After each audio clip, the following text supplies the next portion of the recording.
Welcome to week 6 of the Art and Science of Drawing series. This week, we're going to focus on 3 different kinds of contour lines. The first are outside contour lines, which help to define the boundaries of an object and create a believable silhouette. Next, you'll learn about inside contour lines, which is when a contour dives inside the subject to better describe the volumes of the form. And finally, you're going to learn how to use cross-contour lines. Cross-contour lines go around the form and are one of the best ways to describe the topography of a complex volume.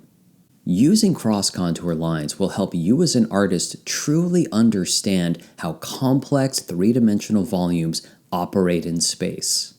Understanding how to draw complex volumes is critical to understanding how light operates when it falls across these objects, and will help you understand which parts of your subject will remain in the light and which parts will fall into shadow. We have a lot to cover in this course, so let's jump right in with an introduction to the 3 main kinds of contour lines that we're going to be focusing on this week.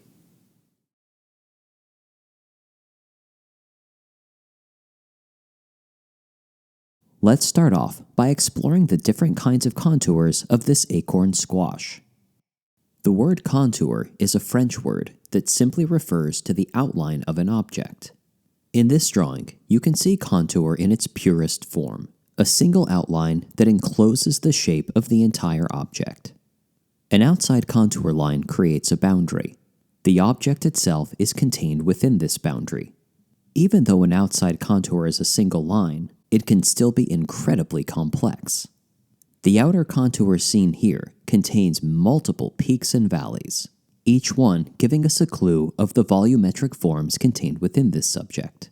But however complex an outside contour line is, it still only creates a flat silhouette. To better understand the volumes our subject contains, we need to go inside this contour. Inner contours are the second kinds of contour lines you need to master. While an outside contour line gives us the idea of the flat silhouette, inner contours dive inside the form to truly give a sense of volume. To understand how inner contours work, take a look at the outside contour once again. You'll notice that every inside contour line begins as part of the outside contour before diving inside the form to better describe the volume. When a line that starts off as an outside contour travels inside the form, it creates what is called an overlap. This drawing of an acorn squash contains a series of overlaps. Overlaps are a powerful way to communicate volume because they give the distinct appearance of one part of our subject being in front of another. Take a moment to examine the outside contour of this drawing. You'll notice that every single line of the outside contour either creates an overlap when it dives inside the form or is itself overlapped by another line. Outside and inside contour lines work beautifully together to describe the shape and volume of a subject. The final kinds of contour lines you'll need to master are cross contours. Cross-contour lines are a form of topographic latitude lines that travel across the form. Learning to draw using cross-contour lines can be a challenge because they are not physically present or observable on most subjects and therefore must be visualized by the artist. One of the best ways to think about cross-contour lines is as a method of visualizing the path that your eye would take as it moves across the object, traveling up and over any hills or valleys found on the surface of the object. Later on in this course, we'll give you a whole series of ways that you can use cross-contour lines in your finished drawings. But for now, I just wanted to give you an introduction into the 3 distinct kinds of contour lines we'll be using this week and the different ways they communicate shape and volume in a drawing. So in order to craft a compelling contour drawing, we need to sensitize our eyes and our hand to observe and record every tiny detail that takes place on the contour. To do this, we're going to engage in a classic drawing activity called blind contour drawing. So here's how it works. First, you'll need to get set up to draw as you normally do. It doesn't have to be at an easel. But instead of facing your drawing surface, you'll want to turn yourself away from it so you cannot see what you're drawing. During today's project, you'll be drawing your hand. You'll hold your hand up in a rigid pose far from your drawing surface. Your exact position, setup, and posture are not important. What is important is that you cannot see what you're drawing. In today's demonstration, you'll see me drawing with a ballpoint pen. Ballpoint pens are great for contour drawing because they put out even and consistent lines, but a pencil will work nearly as well. You'll want to begin by selecting a point on the wrist, and very slowly start moving your eye along the edge of the wrist up towards the hand. Your goal here is to draw a line that exactly mimics the path that your eye is moving along the contour of your hand. Notice how slowly my hand is moving while drawing. This is because my eye is moving very slowly along the contour.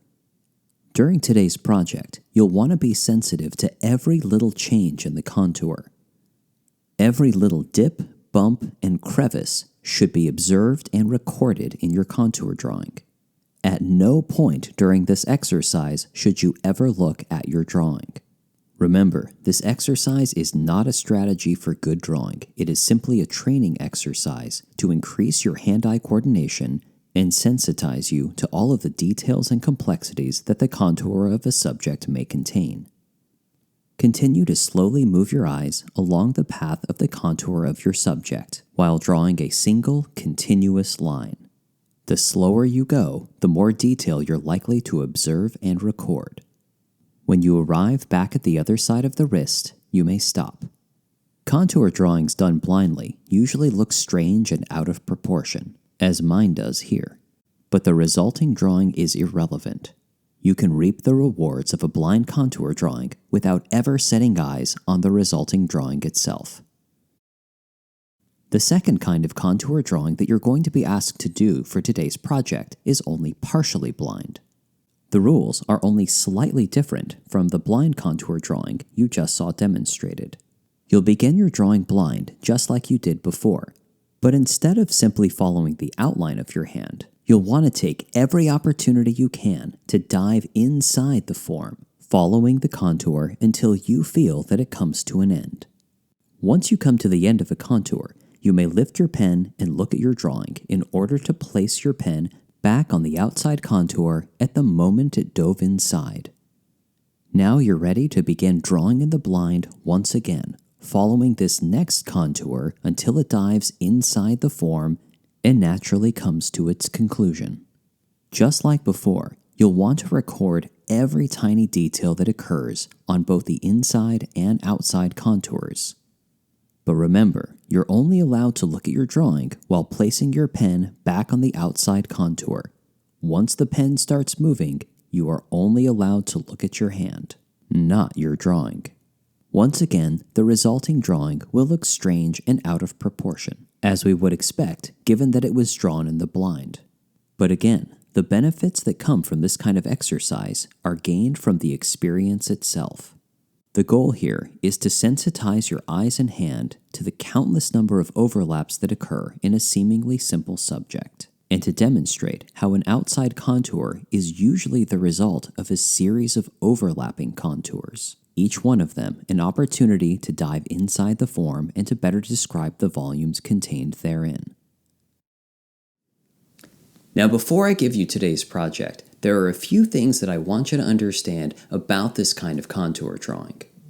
First of all, doing this kind of contour drawing really forces you to observe all of the details that actually exist on the edges of your subject. By slowing down and observing and recording every tiny little nook, cranny, and shift in the contour, you really get a sense of how much detailed information there is. This is a way to add great depth and complexity to your drawings, and to make sure both your inside and outside contours really reflect what's going on in your subject and aren't oversimplified. The second benefit to doing this kind of contour drawing is that it increases your hand-eye coordination. It's a great way to begin to sync up your hand and your eye, so your hand is constantly responding to what your eye is seeing. Now, it's critical to note that these kinds of contour drawings are not designed to yield good drawings. In fact, I would even encourage you to not even look at these drawings so you're not worried about the outcome. You should expect that the drawings you're going to produce during your project today are going to look silly and out of proportion, and that is totally fine. You shouldn't be the least bit worried about the outcome. These are purely training exercises for your eyes and your hand. And I would never encourage you to use blind contour drawing in the context of a drawing that you actually wanted to finish. So now that you have an understanding of the benefits of contour drawing, but also understand that this is not a strategy to normally employ while drawing, let's get you to your project.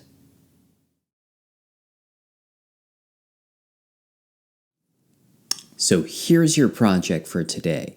You're going to do a minimum of 30 minutes of blind contour drawing. Now remember, blind contour drawing is when you are looking at your subject but not at your drawing. You're going to make one continuous line tracking the movement of your eye as it moves over all of the details of the contour of your subject. You're also going to do a minimum of 30 minutes of partially blind, overlapping contour drawing. Now remember, instead of simply tracing the outline of the subject, during this project you want to take every opportunity to dive inside the form. You're going to follow a contour into the inside of the form until you feel it comes to an end. And once it does, you're allowed to look at your drawing, to place your pen back on the outside of the subject, and then start drawing again. You're going to repeat this process, creating numerous overlaps that dive inside the form until you feel you've gone far enough around your subject to have gotten a really good sense of it. Now, during today's demonstration, you saw me draw from my hand. Hands are great because they have so many anatomical details. They have so many little bumps and crevices that'll really allow you to get in there and make detailed contour drawings. But I want you to feel free to explore any subject you want to. You just want to make sure that it's a complex subject and one that allows you to create contour drawings that have a lot of detail and complexity.